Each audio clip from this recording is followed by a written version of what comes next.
What's up, guys? So now that we have established our mission, vision, value, and principles, we know our business is our ministry, we have a biblical view of work, let's get into actually working on your business and what that means. So we have to become a student all over again.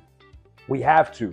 So what I would encourage everybody to do is, regardless of what you're working on, hop on School, Skool. It's an app to where you can be a part of different programs, to where people have curriculums that are going to teach you what it is that you're trying to learn. But pursue these things. Go onto YouTube. There's a number of resources that we can explore that go through different ways of getting better by becoming a student. And it's all the literature you need for free. And then once you've absorbed all the free literature, we can get to paying for some content or paying for some curriculum that will take you to the next level. But you have to become a student of everything that you're working on or everything that you're doing. So I always put a scripture or tie a Bible story to or a historical story from the Bible to why I'm doing it, any and everything. So we know Jesus became a student. And we look in Luke 2:46, Jesus was in the temple and he was learning.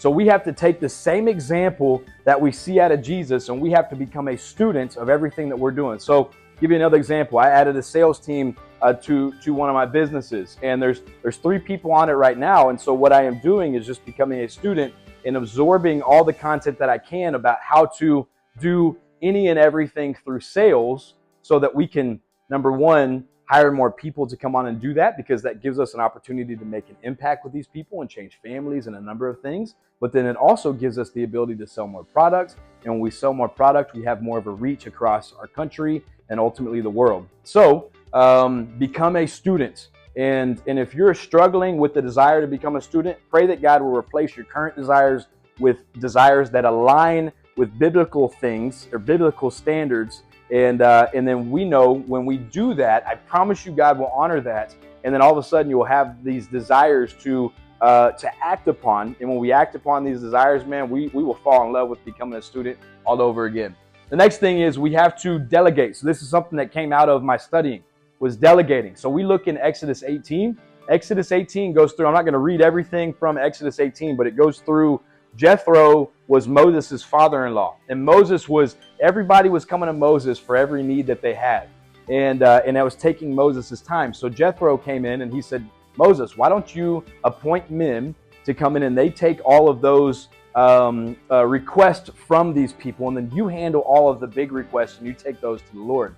So we must take that same model and delegate everything that we are doing in our business so that we can grow. So when I bought my business, or one of my businesses, I spent 6 months learning the products and learning everything around that business. And then I went in and I started to look for somebody to recreate myself with, and then delegated some responsibilities that I had to them as I was recreating myself through them. And then they started to implement all of those things. So kind of an underlining principle to delegation is recreating yourself with somebody else. And when you do that, you not only allow yourself to have some more time to focus on next level items, but you empower them for them to go to the next level. Because if you're like me and I'm always talking about getting better, going to the next level, focusing on yourself, your relationship with Jesus Christ, your family, all of these things, and then we don't give somebody an opportunity in the workplace to actually live out those things, that's what this will do right here. You recreate and then you delegate, and you'll have more time to then grow your business and focus on next level items. Then the next thing, this is huge. You start to understand about getting the right people in the right seats.